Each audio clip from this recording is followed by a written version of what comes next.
उत्तर प्रदेश के विधायक राकेश प्रताप सिंह ने आज गृह मंत्री अमित शाह से मुलाकात की और उसके बाद चर्चाएं एक बार फिर से शुरू हो चुकी है। खुद बातचीत के लिए हमारे साथ राकेश प्रताप सिंह मौजूद हैं।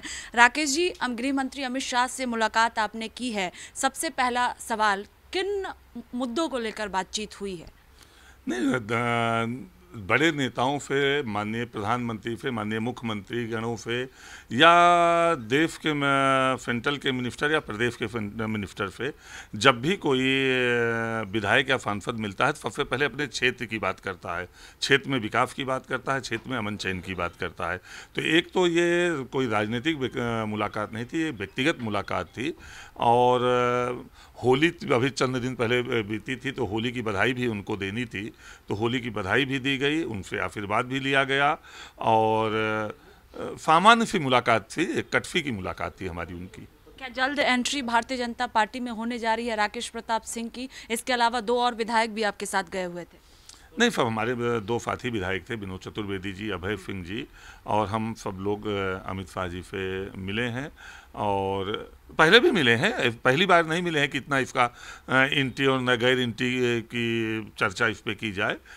इसके पहले भी कई मुलाकात मेरी इसी दिल्ली में ही उनके आवास पे और कई उनके कार्यालय में, सेंट्रल हॉल में हो चुकी है। तो इसका अलग मायने ना लिया जाए, इसका मायने यही लिया जाए कि वो देश के गृह मंत्री हैं और मैं उत्तर प्रदेश का विधायक हूं, तो गृह मंत्री से मिलकर निश्चित तौर से अपनी विधानसभा, अपने जनपद के लिए कुछ अच्छा करने की बात की होगी। लेकिन चर्चाएं हो रही हैं क्योंकि राज्यसभा चुनाव में क्रॉस वोटिंग हुई थी और आपने बीजेपी के पक्ष में वोट डाला था, तो ये माना जाए कि जल्द भारतीय जनता पार्टी में जाएंगे, क्योंकि 27 में विधानसभा का चुनाव भी हुआ। और क्या आश्वासन गृह मंत्री की ओर से दी गई है? राजनीति में सौदे नहीं हुआ करते, कोई आश्वासन नहीं, उनसे आशीर्वाद लिया। और अच्छा, मुझे बड़ा ताजुब ये होता है कि मैंने बीजेपी को वोट दिया। शिवपाल यादव जी समाजवादी पार्टी के एजेंट थे, उनका आज तक एक भी बयान नहीं आया है कि मैंने किसको वोट दिया है।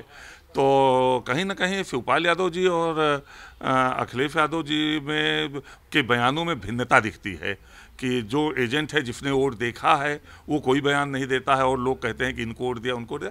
हाँ, ये मैं खुद कहता हूँ कि मैंने अपने मन से, अपने विचार से जो अच्छा कैंडिडेट लगा उसको वोट दिया, एक चीज़। और ये अधिकार भी है राज्यसभा में वोट देने का।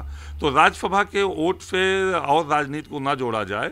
और राज्यसभा में जो समाजवादी पार्टी के कैंडिडेट थे, उनका समाजवादी पार्टी से कोई लेना देना कभी नहीं रहा है, ना किसी आंदोलन में, ना संगठन में कोई काम में, ना किसी कार्यकर्ता के दुख दर्द में, इसलिए भी ये निर्णय लेना पड़ा।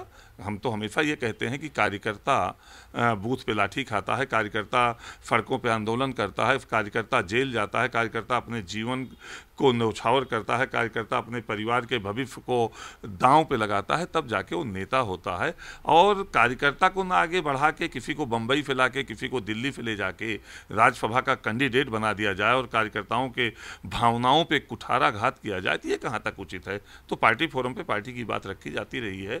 लेकिन सबसे बड़ी बात यह है कि मैं उस बात से बहुत आहत हूँ कि जब रामचरितमानस की प्रतियां समाजवादी पार्टी के बड़े नेताओं द्वारा जलवाई गई और पढ़वाई गई, जब समाजवादी पार्टी द्वारा अयोध्या में प्रभु राम का दर्शन ना किया जाएगा ऐसा निर्णय लिया गया, तो मन आहत हुआ।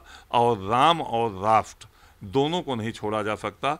प्रभु राम के दिखाए रास्ते पर और प्रभु राम के दिए गए संदेश, मानवता के संदेश के साथ राष्ट्र की सेवा करना हम लोगों का दायित्व और कर्तव्य है। लेकिन सपा कह रही है कि एक तो क्रॉस वोटिंग भी किया और तोहफा भी भारतीय जनता पार्टी की ओर से अब तक नहीं मिला है विधायकों को। अब ये तो तोहफा लेना देना, गिफ्ट लेना देना होता है। मैं ऐसी जगह से राजनीति करता हूँ जहाँ जब जो चाहता वो ले लेता। मैं अमेठी से राजनीति करता हूं, जहां के लोग प्रधानमंत्री हुए, जहां के सांसद या जिसको चाहे उसको प्रधानमंत्री बना दिए, तो वो तोहफा देके हम लोगों को विचलित नहीं कर पाए, तो और कोई नहीं कर सकता है। ये बहुत छोटी मन की बात है और बहुत छोटी बात है अगर ऐसी कोई बात कोई कर रहा है।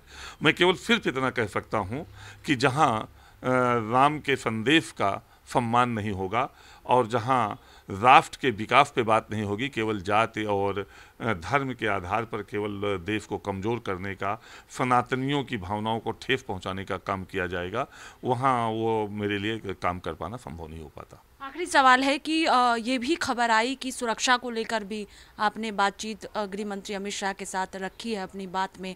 इसके अलावा जो है भविष्य क्या होगा, क्योंकि क्रॉस वोटिंग हुई है, बीजेपी के पक्ष में आपने वोट डाला है, तो भविष्य क्या होगा इसको लेकर भी बातचीत हुई है? आखिरी सवाल है। ये सब आप लोगों के अपने विचार हैं, ना कोई सुरक्षा की बात हुई है, ना कोई कागज हाथ में लेके गए थे हम लोग, खाली हाथ गए थे और खाली हाथ आए हैं। और जब भी अपने से बड़े के पास जाया जाए तो खाली हाथ जाया जाए और खाली हाथ लौटा जाए। हम लोग सुदामा की तरह गए थे और कृष्ण के रूप में जो मिलना होगा हम उनको देना होगा वो दे देंगे। बहुत शुक्रिया बातचीत के लिए। कैमरा पर्सन सचिन के साथ स्वाति पाठक, भारत समाचार, दिल्ली।